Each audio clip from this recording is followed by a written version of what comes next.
la línea telefónica a Aurelio Nuño, secretario de Educación Pública. Hola Aurelio, ¿cómo estás? Muy bien, Pascal, muy buenos días. Qué gusto saludarte. Bueno, ¿cómo va la revisión de las escuelas afectadas o potencialmente afectadas por el sismo del pasado jueves, Aurelio? Mira, en el caso de Chiapas es el estado donde tenemos en más escuelas dañadas. En número total son cerca de 1,000. Esto responde a que, y es todo un reto en Chiapas esto, Pascal, porque el temblor en Chiapas generó afectaciones en todo el estado, en mayor o menor medida, pero todos los municipios de Chiapas tienen algún tipo de afectación, y obviamente las escuelas no son la excepción, y por eso son 1,000 escuelas las que tienen en números redondos afectaciones en Chiapas. Ahora, afortunadamente la mayoría de esas afectaciones son menores, y hasta el momento tenemos contabilizados 50 planteles, Pascal, en Chiapas, que sí están en muy malas condiciones y que vamos a tener que reconstruir. En el caso de Oaxaca, que si bien los daños son de mayor profundidad, pero están acotados a la región del Istmo, que tampoco es menor. El Istmo es una región grande, son 41 municipios del Istmo en donde tenemos afectaciones, y en total son casi 400 escuelas, un poquito menos, 380 más o menos, que presentan algún tipo de afectación, pero con daños severos ya en Oaxaca estamos alcanzando las 60 escuelas, Pascal. Pues aquí en Oaxaca está un poco más concentrado, lo cual puede generar algunas facilidades para la reconstrucción, pero a su vez la manera en cómo golpeó, cómo afectó el sismo en Oaxaca fue más profunda que en Chiapas, aunque en este estado es más extendida. Entonces, hasta ahorita ese es el reporte que tenemos. ¿Cuáles son los siguientes pasos? Bueno, yo espero que, y esto es algo que estamos evaluando, te lo digo de manera preliminar, lo estaré confirmando más tarde, que el día de mañana ya se puedan reiniciar clases tanto en Oaxaca como en Chiapas, en las escuelas que tienen condiciones para hacerlo. Obviamente las que no, y donde tenemos que hacer obras ya sea de reconstrucción total o parcial, pues el siguiente paso será, como ya lo estamos haciendo, encontrar espacios alternos para los niños y las niñas, ya sea que puedan ir a otras escuelas, ya sea que instalemos aulas provisionales, pero que también la próxima semana, a más tardar, puedan iniciar clases de manera provisional en algún otro lugar, y también la próxima semana iniciar ya, Pascal, la reconstrucción de estas escuelas. ¿Qué pasa en estados como Tabasco? ¿Qué pasa aquí en la Ciudad de México, Aurelio? Pero mira, en la Ciudad de México, que ya se reiniciaron clases, en primera instancia teníamos 20 planteles, no 19, eran 20 planteles, que todavía los teníamos bajo una revisión exhaustiva.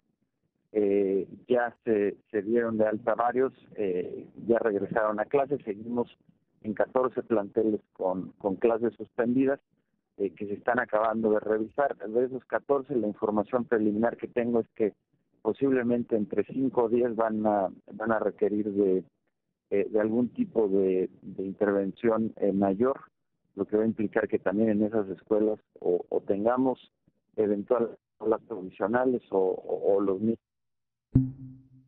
Uy, se nos acaba de caer la llamada con el secretario de Educación Pública. Bueno, le voy a repetir los datos generales que dio. Son 50 planteles afectados, severamente afectados en el estado de Chiapas, 60 en el estado de Oaxaca, pero nos dice el secretario de Educación que en el caso de Oaxaca están concentrados en una región del estado, en el Istmo, mientras que en Chiapas esta afectación pues es más extendida geográficamente hablando. Mañana, posiblemente mañana, reinician clases en Oaxaca y Chiapas en las escuelas que tengan condiciones para hacerlo, lo cual implicará que en aquellas que tengan que reconstruir o reparar, pues estos alumnos tendrán que ser reubicados en planteles temporales o bien en otras escuelas. Y en la Ciudad de México, donde ya se reanudaron labores, quedan 14 planteles todavía por reiniciar clases. 5 de esos planteles, nos dice el secretario de Educación Pública, van a requerir una intervención mayor. Así que esa es pues lo más importante de la información que nos acaba de proporcionar el secretario de Educación Pública. Si hubiéramos querido hablar con él sobre el informe de la OCDE sobre la educación en el país, datos importantes trae este informe que va a ser presentado en París, pero bueno, vamos a ver si podemos restablecer la comunicación. Hemos tenido problemas para enlazarnos con él en el curso de la mañana. No sé si estamos intentando, el equipo está intentando retomar esta comunicación. Nos vamos a pausa, Andrea, nos vamos a pausa. Regresamos y podemos restablecer la comunicación, lo haremos. Y si no, pasaremos a otros temas, pero en todo caso, gracias Aurelio Nuño por esta información que nos acaba de proporcionar, muy útil para nuestro auditorio. Nuevamente en la línea telefónica y se lo agradezco a Aurelio Nuño, secretario de Educación Pública. Aurelio, perdón, perdimos la comunicación, pero pudimos escuchar, creo que completa la información de las escuelas. No sé si haya algo que agregar después de lo que nos comentaste de Oaxaca, Chiapas y la Ciudad de México. Pues no, Pascal, ese es ahorita el reporte que tenemos. Simplemente creo que eso ya nos escuchó. Yo espero que el lunes podamos tener restablecido plenamente los servicios educativos. Eso incluye que puedan estar instalados todos o la mayoría de los espacios alternos para ya también empezar la propia reconstrucción de los planteles, Pascal. Muy bien. Quisiéramos también platicar contigo sobre este informe de la OCDE, pues Sí. destacando avances, por un lado, en la educación preescolar, pero también mostrando a México en el último lugar de los países de la organización en cuanto a acceso a la educación superior. ¿Qué nos podrías decir al respecto, Aurelio? Pero mira, sobre este primer tema, decir que claramente seguimos teniendo un reto de cobertura en educación superior. Ya no lo tenemos en educación básica, en donde afortunadamente la cobertura ya es universal. En educación media superior hemos avanzado mucho. Cuando inició el gobierno del presidente Enrique Peña, la cobertura era del 66%, hoy es ya del 82%, y vamos a estar cerrando posiblemente alrededor del 85%. Todavía hay que aumentarla porque el objetivo es tener también cobertura total de media superior. Y en el caso de educación superior seguimos teniendo este reto. Ahora hay que decir, yo sobre esto tendría que agregar dos cosas, nada más, Pascal. Uno, que como sucede, los informes de la OCDE tienen datos de hace 3 años, porque de hace 2 años, son de 2015, se van construyendo, y así siempre sucede, con datos de un año, y en lo que hacen los informes y lo hacen para cada uno de los países, pues este tiempo tarda. Y además, ahí la manera en cómo se está midiendo, pero no, sin entrar en controversia, la cobertura actual de educación superior, Pascal, es de 37%.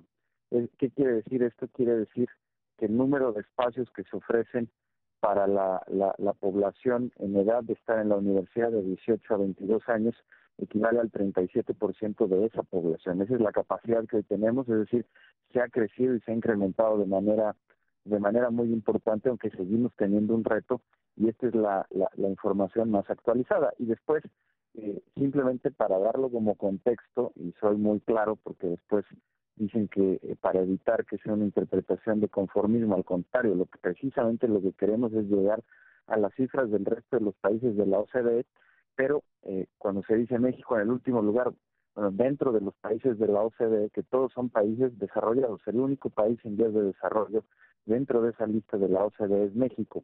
Y claramente uno de los retos para ser un país plenamente desarrollado es que alcancemos una mayor cobertura de educación superior, y en ese camino estamos, y estamos avanzando. Dicho esto, Pascal, y reconociendo ese gran reto que tenemos y también el avance que hemos tenido, creo que el informe, que eso ha sido menos mediático, pero destaca algunas cosas que son buenas noticias. Primero, lo que hemos avanzado también en cobertura de educación preescolar, en donde tenemos ya para los niños a partir de 4 años, que es donde empieza el preescolar, en los países de la OCDE. En México empieza desde los 3 años, pero en los países de la OCDE en la mayoría empieza hasta los 4 años. Tenemos ya una cobertura de 90%, Y eso está por encima del promedio de la OCDE, y eso también es importante decirlo. Para países que son plenamente desarrollados, tienen una cobertura menor de preescolar que la que tiene México. Y eso es muy importante porque la educación infantil temprana, incluso la que es previa al preescolar, de 0 a 3 años, y luego el preescolar, son clave para después tener un buen desarrollo educativo. Heckman ganó el Premio Nobel de Economía demostrando el impacto que tiene tener educación infantil temprana como parte de la igualdad y del desarrollo. Entonces creo que ese no es un dato menor y habla de un esfuerzo muy grande de que un país en vías de desarrollo como México tenga una cobertura en promedio mayor en preescolar que los países de la OCDE. De igual manera, otro tema que resalta el informe es lo que hemos también avanzado particularmente en los temas de educación técnica con el programa de educación dual que hemos desarrollado como parte de la reforma educativa y el nivel de vinculación que poco a poco estamos alcanzando entre el mundo educativo y el mundo productivo. Así es que, para concluir, Pascal, creo que el informe de la OCDE nos muestra los grandes retos que seguimos teniendo, el reto que seguimos teniendo en la cobertura de educación superior, aunque con los datos actualizados vemos que tenemos un avance importante, pero también nos muestra, como tú lo decías, pues avances que no son menores y que nos alientan mucho a seguir, particularmente en el contexto de la reforma educativa y del nuevo modelo educativo, Pascal. Pues bien, Aurelio, por último te pregunto, porque me lo están preguntando varios radioescuchas a través de las redes sociales, en el caso pues de la difícil relación con algunas secciones del magisterio en Oaxaca y Chiapas, que si ha habido colaboración de parte de la coordinadora en poder agilizar el regreso a clases en el caso de esos dos estados. Mira, yo lo que les he planteado, como tú lo has visto y lo has reportado, yo he estado permanentemente desde el viernes haciendo visitas tanto a Oaxaca como a Chiapas, y lo que he dicho desde allá públicamente y le he dicho a la coordinadora es que ahorita no es momento o más bien ahorita es momento de que hagamos a un lado las diferencias.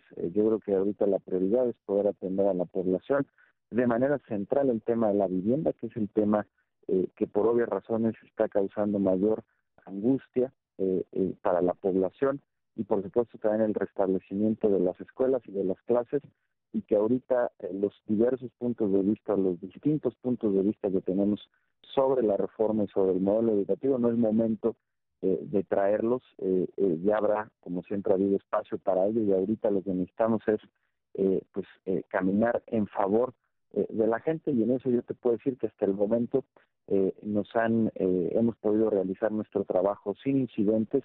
Yo he podido realizar las visitas, las supervisiones que estoy haciendo tanto en Chiapas como en Oaxaca sin ningún incidente, y lo más importante, pues yo voy a supervisar, pero todo el equipo que tenemos desplegado de la Secretaría de Educación Pública, que están levantando el censo de las escuelas, que están empezando ya a trabajar en ver las opciones de planteles alternativos, de la reconstrucción, todo lo que hablábamos hace un momento. Estamos ayudando también a hacer el censo de vivienda. Tenemos un despliegue importante, sobre todo con apoyo de CONAFE y de INEA, que son dos instituciones de la SEP que tienen personal con una gran vocación de servicio, y nos han permitido hacer nuestro trabajo, y yo espero que esa siga siendo la tónica, Pascal, porque ahorita lo que importa es resolver de manera lo más pronto posible los problemas que está viviendo la gente en Chiapas y en Oaxaca, que para muchos son muy angustiantes, con toda razón, y ya después volveremos a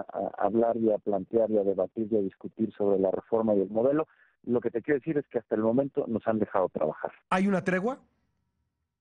Pues mira, yo no creo que sea la palabra adecuada. Yo te diría que simplemente en los hechos, lo que yo te puedo decir por lo que he visto en el campo, porque diario he estado ya sea en Chiapas o en Oaxaca desde el día viernes, Sí. es que nos han dejado trabajar. Y eso me parece que es lo correcto, y que espero y deseo que así siga siendo, Pascal. Pues Aurelio, te agradezco mucho estos minutos para el programa en medio pues de una labor que me imagino que por las condiciones de Chiapas y Oaxaca y la necesidad de reanudar clases lo más pronto posible ha sido pues un poco cargada la agenda tuya, ¿no?